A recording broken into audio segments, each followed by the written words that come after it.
Clinton knew, Bush knew, Obama knew, Trump knew, Biden knew. They knew it was bigger than Epstein. They knew it was a network. They knew girls were being trafficked and raped. And their attorneys general knew, too. Janet Reno knew, John Ashcroft knew, Alberto Gonzales knew, Michael McCasey knew, Eric Holder knew, Loretta Lynch knew, Jeff Sessions knew, William Barr knew, Merrick Garland knew. And the FBI knew. Louis Freeh knew, Robert Mueller knew, James Comey knew, Andrew McCabe knew, Christopher Wray knew. U.S. attorneys knew, assistant U.S. attorneys knew, federal, state, and county prosecutors knew, supervisors knew, investigators knew, agents in multiple FBI field offices knew.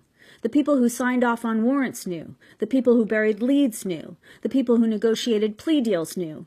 The people who drafted the paperwork knew. Judges knew. Defense attorneys knew. Police chiefs knew. Sheriffs knew. Detectives knew. Intelligence analysts knew. Doctors knew. Nurses knew. Therapists knew. Drivers knew. Pilots knew. Security knew. Accountants knew. Bankers knew. Lawyers handling NDAs and settlements knew. Maids, butlers, and caterers knew.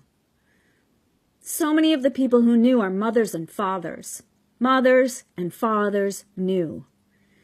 Before Epstein's conviction in 2008, the people who knew might have thought it would never come out.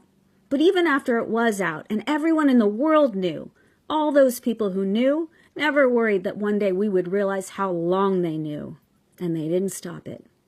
Even now, they think we're going to be overwhelmed by the disorder of the files. They think we're going to shrink from the size of it.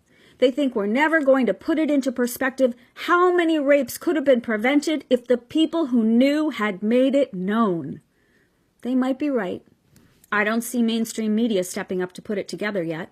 I see independent journalists, content creators, and everyday people who care about child rape putting it together, countering this regime's bluff with smarts and stamina and compassion for abuse victims. But it's not just this administration we have to come to terms with. It's every administration since the mid-90s. They knew. So many people knew. A massive web of people started knowing about Epstein over 20 years ago. That's 20 years of crimes, 20 years of victims, 20 years of people who knew. And you know, I think on some level, women have always known the worst of the patriarchy hated us. We just didn't know they started hating us long before we even became women.